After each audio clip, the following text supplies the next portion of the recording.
언젠가 나는 웨인 다이어의 강의에 참석한 적이 있다. 어느 날 그는 아내와 함께 조깅하러 나갔다. 당시 웨인 다이어의 나이는 55세였다. 그런데 앞에 나지막한 울타리가 있었다. 그가 그 울타리를 뛰어넘으려 하자 아내가 위험해요. 뛰어넘을 수 없을 거예요. 라고 소리쳤다. 하지만 그는 이미 울타리를 뛰어넘은 뒤였다. 나중에 그의 아내가 당신이 그 울타리를 넘을 수 없을 거라고 생각했어요. 당신 나이가 55살이잖아요. 라고 말했다. 하지만 웨인 다이어는 그 나이인 걸 깜빡 잊었소. 라고 대답했다.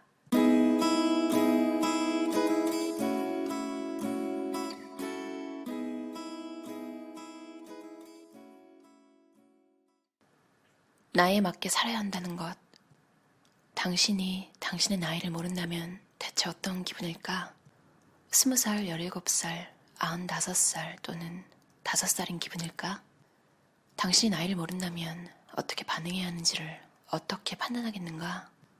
우리는 나이에 걸맞게 행동하라고 배웠다. 하지만 나이를 모른다면 어떻게, 즉 몇 살답게 반응해야 할지 어떻게 알겠는가? 40대나 50대 또는 60대인 사람이 17살 청년처럼 행동하진 않는다. 물론 5살이나 어린아이나 95살 노인처럼 행동하지도 않는다. 그들은 그 나이에 걸맞게, 즉 성인답게 행동해야 한다. 나이라는 개념이 우리를 어떻게 제한하는지, 또 우리가 할 수 있다고 생각하는 것까지 어떻게 제한하는지 살펴보는 것은 흥미로운 과제다. 또 다른 흥미로운 의문도 있다. 만약 당신이 나를 42세라고 짐작한다면 날 어떻게 받아들일까? 10중 8구 내가 남편과 자식을 둔 활동적인 여자고 나만의 경력을 구축해가는 여자라고 생각할 것이다. 그런데 내가 49세라고 말하면 어떻게 될까? 그때 당신은 나를 어떻게 생각할까? 내가 거의 50살이나 먹은 중년이라고 생각하며 나에 대한 판단도 약간 달라질 것이다. 또다시 내가 실제로는 59세라고 당신에게 말하면 어떻게 될까? 내년이면 환갑이란 뜻이다. 나에 대한 당신의 판단이 다시 달라지지 않겠는가? 내친 김에 내가 62세라고 말하면 어떻게 될까? 이쯤 되면 당신은 꽤 놀라운데 그 나이에도 상당히 건강하잖아. 또 그런 젊음과 미모를 유지하는 비결이 궁금하군. 이라고 생각할 것이다. 또 내가 69세라고 말하면 당신은 상당히 바람직하게 늙은 여자네 라고 생각할지도 모르겠다. 나이라는 숫자로 상대방을 판단하는 생각이 모두 옳은 것일까? 내가 누구고 무엇을 할 수 있는지에 대한 당신의 생각은 내가 몇 살이라는 생각에서 비롯된 것이다. 결국 내 나이가 내 글에 대한 당신의 판단에도 영향을 미칠 것이다. 지금까지의 연구에서 내가 깨달은 바에 따르면 우리 사고방식과 세계관이 지금 이 순간 우리의 행복 여부를 결정한다. 나이는 이 메커니즘이 어떻게 작동하는가를 보여주는 완벽한 예다. 당신도 당신 나이를 모르면 어떻게 행동해야 하는지 몰랐을 것이라는 사실을 알려주고 싶었다. 30대, 40대, 50대, 60대 등 각 연령층마다 적합한 행동 기준이 있으며 그 행동 기준이 우리 행동과 감정 표현에도 영향을 미치며 심지어 다른 사람을 관찰하고 판단하는 방법에도 큰 영향을 미친다. 지금 이 순간부터 당신의 나이를 잊기로 한다면 어떻게 될까? 그럼 당신의 삶과 행동이 어떻게 달라질까? 기분은 어떻게 변할까? 정말 다르게 행동할까? 더 자유로워진 기분일까? 내 경험이 맞다면 나이에 대한 생각이 완전히 달라질 것이다. 우리는 지금까지 노화를 일종의 감옥이라고 생각해왔다. 하지만 연령과 성별을 불문하고 모두가 자유로워야 한다면 그런 생각은 철저히 잘못된 생각이다. 성별과 종교, 피부색과 연령에 상관없이 모두가 자유로워야 한다. 그렇다면 당신도 자유로워야 하지 않겠는가? 지금 이 순간은 언제나 완벽하다. 이 책은 고통에서 벗어날 방법을 찾아내려고 꾸준히 노력해온 내 삶의 경험을 바탕으로 쓰인 것이다. 나는 내가 믿는 대로 살고 있다. 자신을 지키고 행복한 삶을 사는 법을 배우고 싶다면 기본부터 시작하는 것이 중요하다. 당신이 삶의 경험을 어떻게 받아들이며 당신이 행복한지 아닌지를 결정하는 것이 결국에는 마음가짐이기 때문이다. 우리가 경험하는 것은 삶 자체가 아니라 삶에 대한 우리의 해석이다. 다른 사람들이 당신을 좋아하지 않는다면 그것은 그들의 문제다. 다른 사람들이 당신을 비난한다면 그것은 그들의 문제다. 다른 사람들이 당신에게 변해야 한다고 강요한다면 그것도 그들의 문제다. 당신 자신의 주인이 된다는 것은 어떤 감정이라도 품을 수 있는 권리가 있다는 뜻이다. 인정하고 싶지 않겠지만 당신은 많은 감정을 억누리라 애쓴다. 하지만 내면에는 온갖 감정이 있다는 게 현실이다. 삶은 철저하게 주관적인 경험이다. 당신이 뭔가를 바람직하게 해석하면 그것에 대해 좋은 감정을 갖게 되고 당신이 뭔가를 마뜩지 않게 해석하면 그것에 대해 불만스러운 감정을 갖게 된다. 행복은 외적인 것에 좌지우지되는 것이 아니다. 우리 행복은 전적으로 우리에게 달려있다. 달리 말하면 행복하기 위해서 우리가 뭔가를 할 수 있다는 뜻이다. 인간관계에서 건강하지 못한 상황을 해결하기 위한 첫 단계를 제시하면 당신의 생각과 감정은 내 책임이 아니다.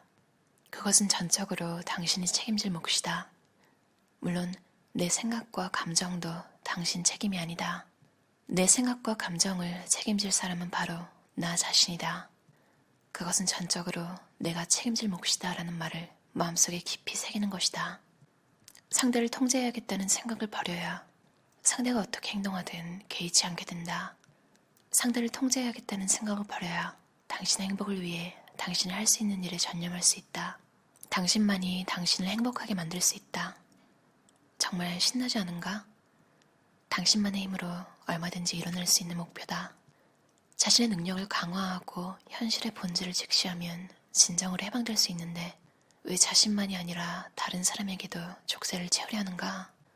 사람을 통제하려는 이유가 무엇일까? 왜 이런 마음이 생겨난 것일까?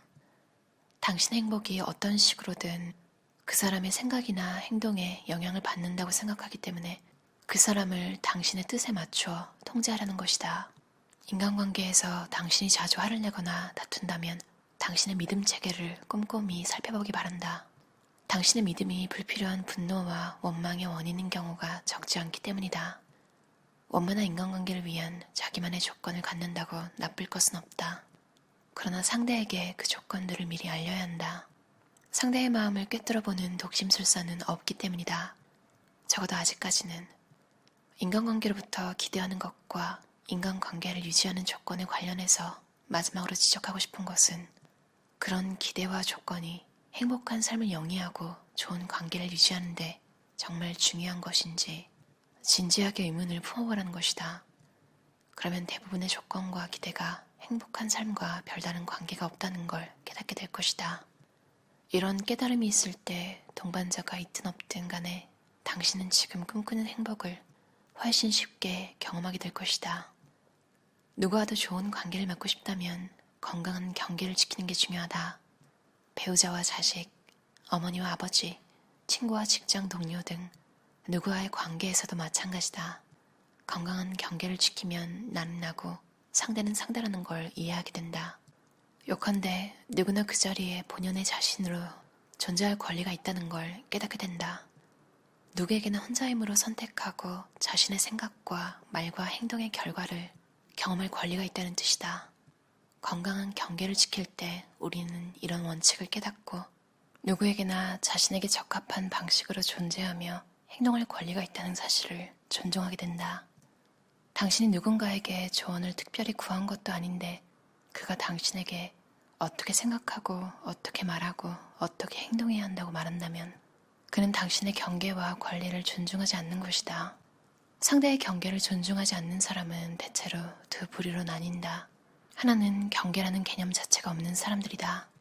아무런 생각 없이 상대에게 어떻게 생각하고 행동하라고 말하는 사람, 또 먼저 요구받지 않았는데도 상대에게 어떻게 생각하고 행동하라고 말하는 사람이 여기에 속한다. 두 유형 모두 경계라는 개념이 없는 사람들이다. 다른 하나는 벽을 세우는 사람들이다. 너무 자주 경계를 침범당한 탓에 담을 높게 쌓아 누구도 가까이 다가오는 걸 허락하지 않는 사람이 여기에 속한다. 건강한 경계를 지킨다는 게 무엇을 뜻하는지 이해할 때 우리는 정직하게 소통하며 각자에게 적합한 방법으로 행동하고 말하는 우리 자신과 타인의 권리를 존중할 수 있게 된다.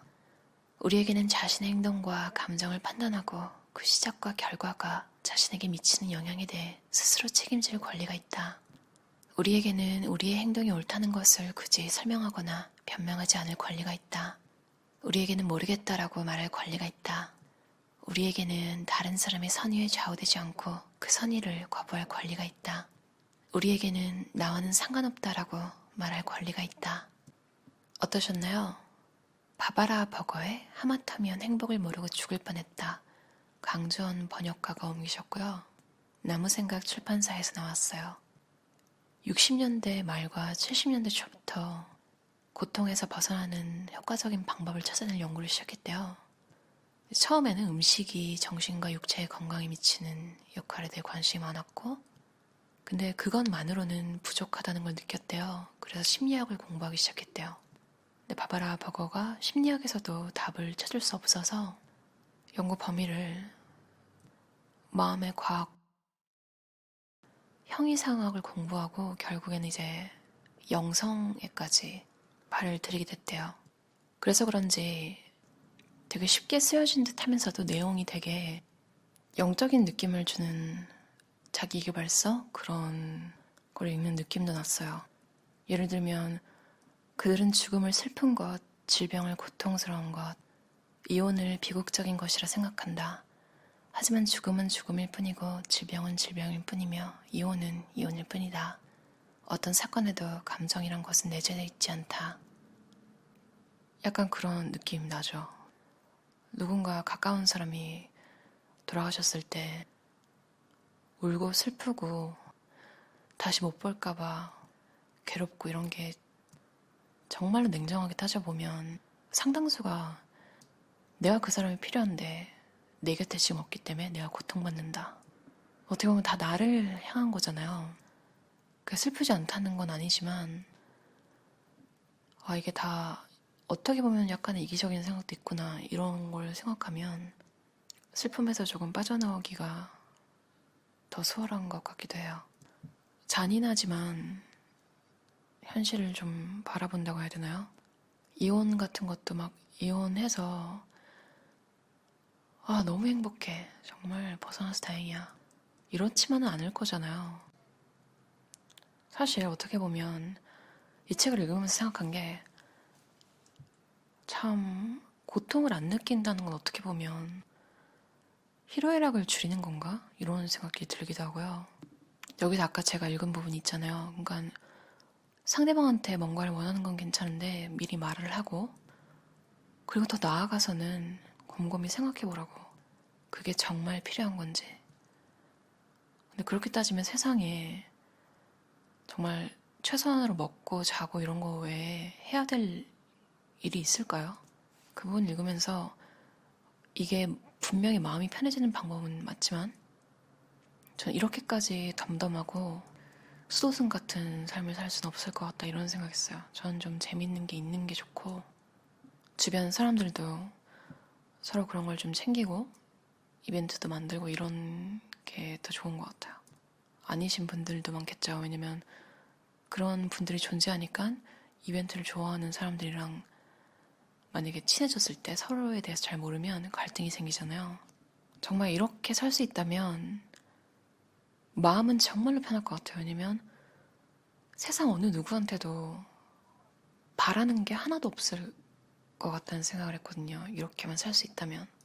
저는 다는 적용은 못하겠고 이 책을 읽고 이미 상당 부분 많은 걸 혼자 할 수 있음에도 계속 가고 싶은 공연이 있거나 뭐 보고 싶은 영화가 있거나 솔직히 누구랑 같이 보는 게 더 재미있다고 머릿속에 상상이 되거든요. 그래서 나는 이미 뭔가를 발견해서 바로 예매해버리면 되는데 어딘가 모르게 저도 기다리고 있나 봐요.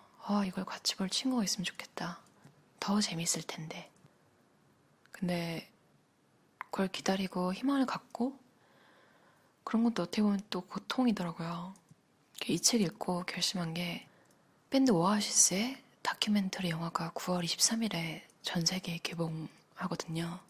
그걸 알고 있었는데 아직 예매는 안 했어요. 혹시 같이 갈 친구가 있지 않을까? 이러면서. 콘서트 영화관에서 보는 거 되게 좋아하거든요. 예전에 U2 공연도 한국에서 상영할 때 혼자 갔는데 영화관에 어떤 분이랑 저랑 둘이 있더라고요. 그게 3D로 돼 있어서 진짜 실감나게 봤어요. 그게 마지막일 줄 알았는데 제가 호주에 있는 동안 운 좋게 유튜가 와서 실제로도 공연을 봤어요.